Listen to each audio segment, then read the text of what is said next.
A Bíblia conta para nós detalhes grandiosos sobre o dia da criação, mas também revela lacunas que não estão escritas direto no texto. Essas lacunas, porém, não diminuem a profundidade da mensagem. Ao contrário, nos conduzem a um entendimento maior sobre o propósito de Deus. A própria Bíblia traz, no livro de Daniel e em outros livros, a presença de anjos. Ainda assim, em qual dos dias esses anjos foram criados? O texto não diz. Em Jó, vemos a presença de Satanás, mas o texto não revela quando ele surge dentro dessa história. Também encontramos várias alusões sobre o inferno, mas em que momento sua criação ocorreu? Nada disso está registrado de forma direta. Daí fica claro, nós temos um texto bíblico escrito, mas também uma tradição que Deus transmitiu a Moisés, e essa tradição foi compilada oralmente ao longo do tempo. Agora, olhando para essa tradição, começamos a enxergar nuances que não aparecem explicitamente no texto, mas que ajudam a compreender a profundidade da criação. Agora, vamos observar a criação do universo, dia a dia, unindo o que está escrito com essa tradição oral. No primeiro dia, algo muito curioso aparece. Está escrito: no começo, Deus criou os céus e a terra. Mas será que esse no começo realmente significa que Deus está ensinando a ordem da criação? A própria estrutura do texto sugere que não pode ser apenas sobre ordem. Logo depois, está escrito que o Espírito de Deus pairava sobre as águas. Porém, não está escrito que as águas foram criadas naquele momento. Assim, percebemos claramente que as águas já existiam. Não há registro de sua criação nesse trecho. Isso já indica que a intenção não é mostrar uma ordem rígida, mas revelar algo mais profundo. Além disso, a palavra no início, no hebraico bíblico, é Bereshit, e não Barishoná, que significaria em primeiro lugar. Isso mostra que o texto não está descrevendo etapas cronológicas, mas um princípio maior. Deus inicia sua obra, e a partir desse começo, ele cria o mundo e realiza o propósito que deseja ensinar. Bereshit tem outra explicação. Não se trata de um primeiro passo da criação, mas de um início que descreve uma intenção divina. A ordem não é o principal que Deus quer ensinar, é o porquê. Deus deseja revelar para nós o propósito, algo muito mais importante que o simples como foi criado. Logo depois vemos então a criação do céu e da terra, enquanto o Espírito de Deus paira sobre as águas. Uma metáfora profunda que indica grandeza, movimento e propósito. Pairando sobre as águas, logo vemos surgir a criação da luz no primeiro dia, e talvez a parte mais importante desse início seja justamente essa revelação. Deus começa sua obra não para saciar curiosidade humana, mas para ensinar significado. Assim, o que parece uma lacuna, como as águas existirem antes da descrição, torna-se, na verdade, uma chave de entendimento. Deus estava conduzindo seu povo não a uma linha de tempo técnica, mas a um conhecimento espiritual profundo. O porquê da criação supera o como. E assim, enquanto entendemos que o propósito divino é mais importante do que a ordem da criação, percebemos que Deus cria a luz e separa essa luz da escuridão. Antes desse ato, havia caos, uma desordem muito grande. Parte dessa desordem é algo que a física não consegue explicar, porque luz e escuridão estavam misturadas, e Deus as separa. Mas surge uma pergunta fundamental: onde estava essa luz? Se você observar bem, a criação do Sol, a grande fonte de luz do planeta, só acontece no quarto dia. Então essa luz do primeiro dia não era a luz do Sol. Assim compreendemos que se tratava de uma luz espiritual. Essa luz espiritual foi retirada. E por quê? A tradição oral ensina que essa luz não era apenas luz no sentido físico. Ela representava proximidade com Deus, significava o prazer de estar diante dele em plenitude. E Deus, ao perceber que na história surgiriam muitas gerações de pessoas más, como no dilúvio e na Torre de Babel, guardou essa luz.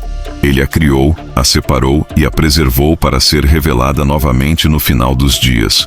Entramos então no segundo dia, um dia singular, pois possui algo que não aparece em nenhum dos outros. Somos informados de que houve uma separação de águas, águas superiores e águas inferiores. Este conceito é profundo e difícil de entender. Poderíamos pensar que se trata apenas dos oceanos e das nuvens que existiam, mas talvez o texto esteja falando de algo ainda mais profundo. O conceito de águas superiores e inferiores tem uma conotação que vai além da divisão física. E isso se percebe quando observamos que, antes da separação, o planeta estava completamente cheio de água sem interrupção nenhuma. A água preenchia não somente a parte terrestre, mas também todos os céus. E de alguma forma, isso também aponta para uma dimensão espiritual, que será percebida conforme a narrativa avança. Então o que acontece? Deus faz essa separação, ordenando e estruturando aquilo que antes era apenas um grande oceano sem limites. A criação começa a ganhar forma, e a ordem divina substitui o caos primordial, revelando que tudo segue um propósito perfeito. Essa separação das águas abre caminho para o próximo avanço da criação. É como se Deus estivesse preparando o cenário, colocando limites, estabelecendo divisões que permitiriam a existência de tudo o que viria depois. A narrativa deixa claro que nada disso é aleatório. Tudo segue uma linha profunda que revela o cuidado divino desde os primeiros princípios. E assim, após compreender a separação das águas, surge outra questão. Se existem águas superiores, o que as mantém suspensas, impedindo que caiam? Aqui entendemos o papel fundamental da ordem divina. É por isso que Deus declara a ordem da criação. A própria palavra de Deus é o que sustenta o firmamento, impedindo que as águas superiores desçam. Esse é um ponto onde dois conhecimentos importantes aparecem. A tradição oral afirma que, no segundo dia, foi criado o inferno. E também no segundo dia, foram criados parte dos anjos. Sabemos que existem várias categorias de anjos, diferentes níveis, e uma parte deles foi formada exatamente nesse dia. A criação das águas começa a ser entendida, assim como a separação, o surgimento do inferno e dos anjos. Porém, algo chama a atenção. No segundo dia não aparece a famosa frase, "E viu Deus que era bom". Por que isso? Porque a criação relacionada às águas ainda não estava completa. Apenas separar as águas superiores das inferiores não era suficiente, já que as inferiores ainda cobriam todo o planeta. Isso será visto no terceiro dia. Terceiro dia, primeira parte. A primeira parte do terceiro dia revela isso claramente. Deus agora separa águas de terra. Ele permite que a terra apareça, que o solo se manifeste, que as águas deixem de inundar todo o planeta. E aqui surge pela primeira vez no terceiro dia, "E viu Deus que era bom". Mesmo assim, Deus não termina. A criação do terceiro dia apresenta duas etapas. Por isso, no terceiro dia, essa frase aparece duas vezes. "E viu Deus que era bom".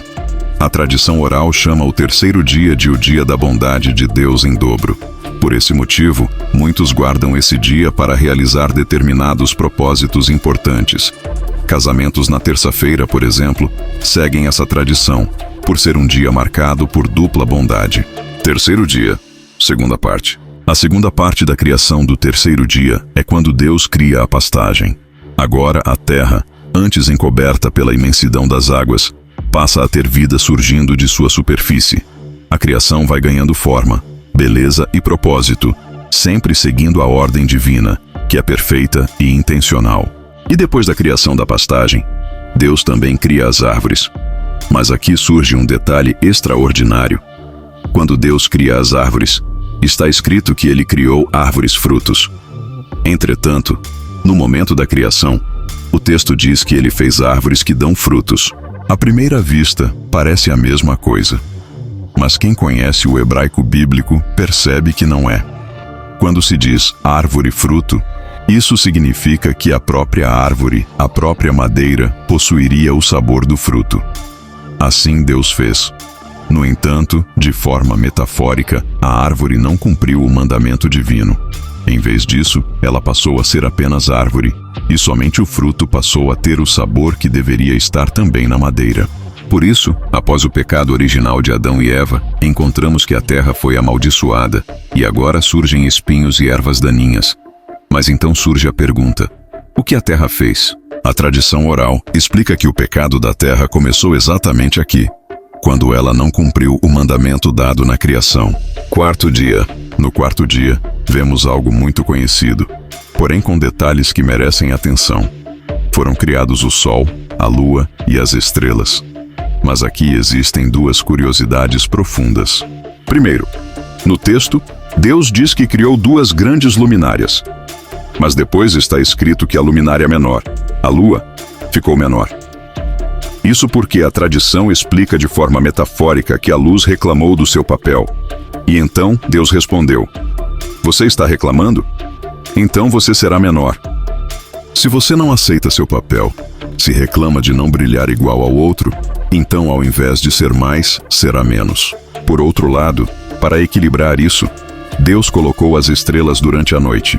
Assim, mesmo que o sol brilhe durante o dia e a lua à noite, as estrelas sempre estiveram lá, o tempo todo.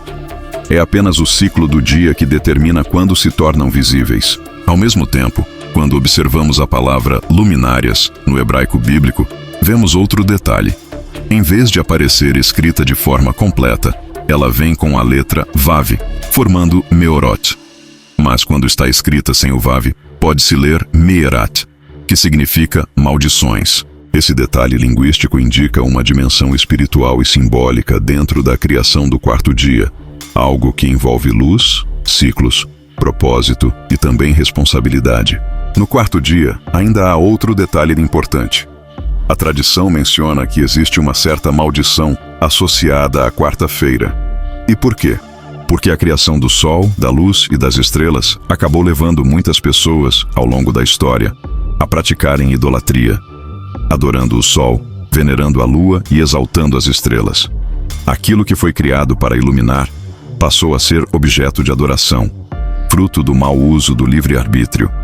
A má capacitação do raciocínio humano acabou transformando esses astros em ídolos, e isso faz com que um dia criado por Deus, com um propósito tão belo, tenha se tornado também lembrado por essa distorção humana. Mas agora surge uma pergunta essencial. A cada dia da criação está escrito: foi noite e foi dia, e viu Deus que era muito bom. Mas como poderia existir noite e dia se o sol e a lua só aparecem no quarto dia? Por isso, muitos comentaristas explicam que, antes do quarto dia, não existiam dias de 24 horas. Os primeiros dias podem ter sido períodos muito mais longos, extensos, incomparáveis ao conceito de tempo que temos hoje. Pode até ter sido que esses dias eram de uma duração imensa, e apenas a partir do quarto dia é que surge o ciclo completo de 24 horas. E é muito interessante notar que essa explicação, presente na tradição oral, existe muito antes de qualquer conhecimento científico moderno. Milhões de anos antes de surgir a ciência que afirma que o universo possui bilhões de anos, já havia uma tradição, há 3.000 anos, dizendo que os 3 primeiros dias eram muito mais longos do que parecem. Quinto dia. E então chegamos ao quinto dia, onde encontramos uma bela novidade. Deus cria os peixes, os animais aquáticos e as aves. E quando ele cria as aves e os animais das águas, Deus lhes entrega uma bênção direta. Vocês vão crescer e multiplicar. Mas observe bem algo impressionante.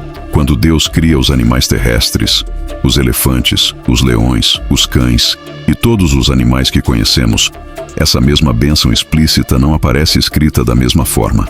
Isso levanta uma pergunta. Qual é a diferença? O que está acontecendo aqui?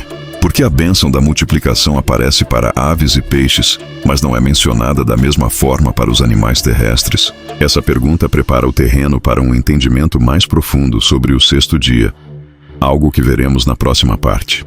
Voltando à questão da multiplicação, entendemos agora que a bênção dada às aves, aos peixes e aos animais aquáticos tem um motivo.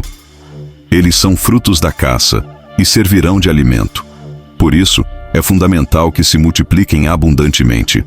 Mas então você pode perguntar: e os animais terrestres? Eles também não deveriam ter essa bênção? Sim, os animais também. Mas logo no início da criação, há um animal que causa grande destruição: a serpente. Por causa da serpente, Deus não entrega a bênção de multiplicação da mesma forma aos animais terrestres. Eles precisam se multiplicar, é claro, mas não recebem essa bênção específica por causa da serpente. Observe como isso é fascinante. A serpente causa uma ruptura na harmonia, e isso influencia a forma como a bênção é distribuída. Agora, entramos em um detalhe do hebraico bíblico. O verbo utilizado para a criação dos animais é vayas, um termo que transmite a ideia de processo, algo que está sendo moldado ao longo de sua formação. Por outro lado, quando a criação do ser humano é mencionada, o verbo usado é vaitzer, que não traz a ideia de processo. Não existe processo aqui. É Deus formando o homem e a mulher de maneira direta, completa e distinta. Mas ainda dentro do quinto dia, surge outro tema profundo: a criação dos Taninim, conhecidos na tradição como o Leviatã. O Leviatã é famoso e há muitas discussões sobre ele. Porém, algo que o texto revela quando observado no hebraico é muito interessante. Está escrito de uma forma que permite ler tanto no plural quanto no singular. Por quê? Porque, na verdade, foi criado um casal de leviatãs. Porém, Deus remove um deles para que não se reproduzissem. Se esses seres gigantescos se multiplicassem, não haveria espaço na criação para a obra de Deus se desenvolver. Assim, Deus preserva apenas um, evitando que a existência deles se tornasse um desequilíbrio no mundo. Com isso, fechamos o quinto dia e entramos finalmente no tão esperado sexto dia da criação. Sexto dia. No sexto dia, Deus começa criando todos os animais terrestres, exceto aqueles já mencionados no quinto dia. Toda espécie que habita a terra firme recebe forma e vida. Este momento marca a preparação final para o ponto mais alto da criação, o ser humano, que veremos no próximo trecho da narrativa. No sexto dia, Deus abençoa aquele momento da criação. Assim como nos dias anteriores, está escrito que ele viu que era bom. Mas aqui, algo ainda mais extraordinário acontece. Pela primeira vez, surge a criação do ser humano. Para introduzir esta criação, Deus usa uma linguagem no plural. Façamos o homem. A tradição oral explica que, nesse instante, Deus chama os anjos que haviam sido criados anteriormente e se aconselha com eles.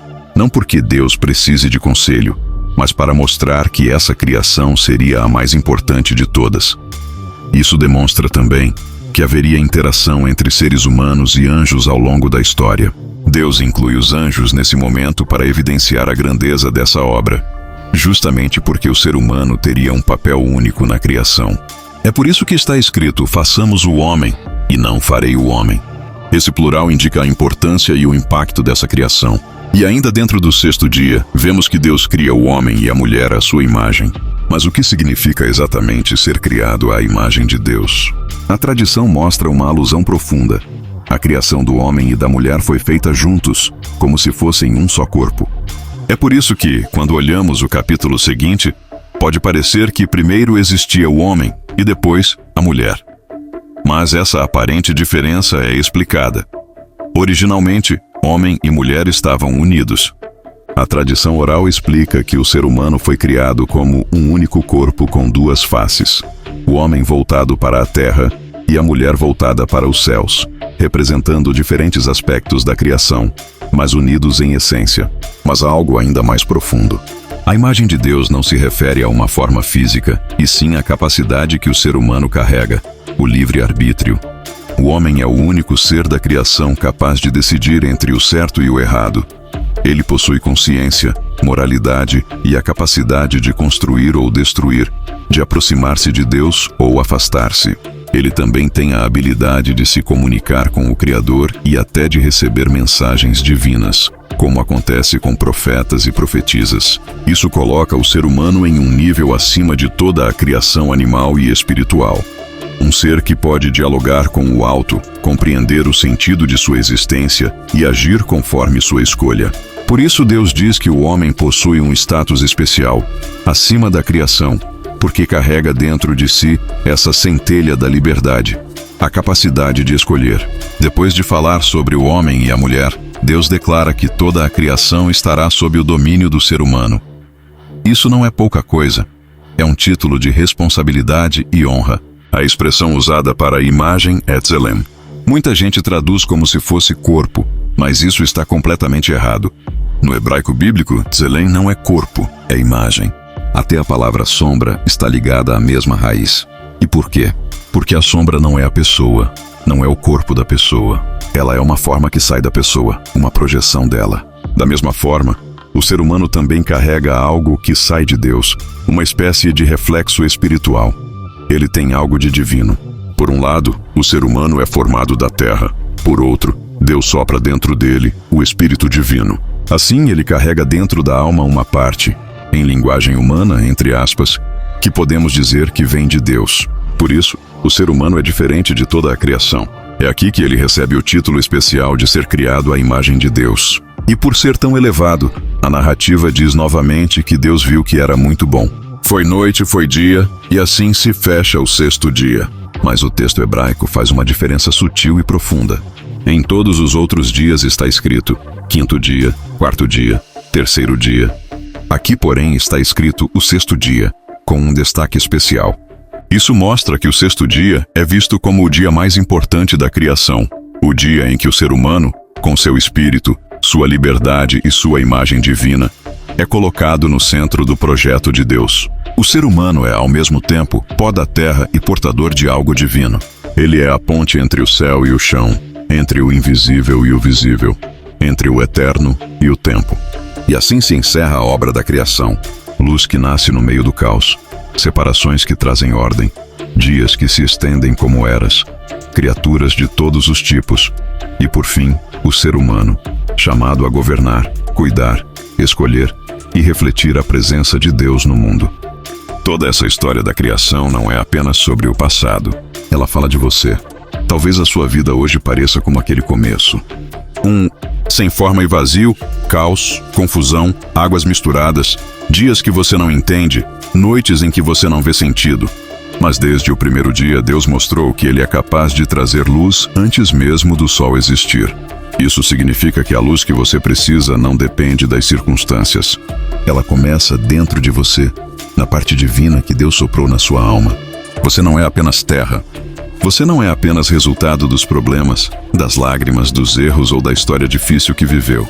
Assim como aprendemos com a palavra Tselem, você é imagem, reflexo, sombra de algo maior.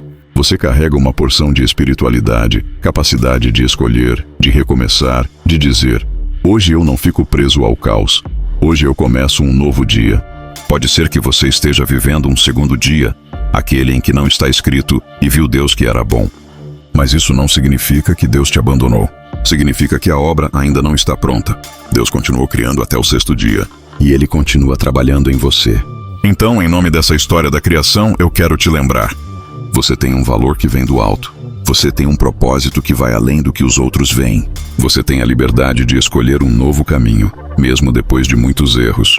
A mesma voz que disse "haja luz" é a voz que hoje pode dizer dentro de você: haja esperança, haja cura, haja recomeço.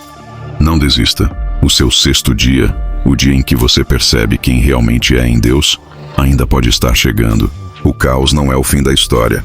É apenas o cenário onde Deus começa a criar algo muito bom em você.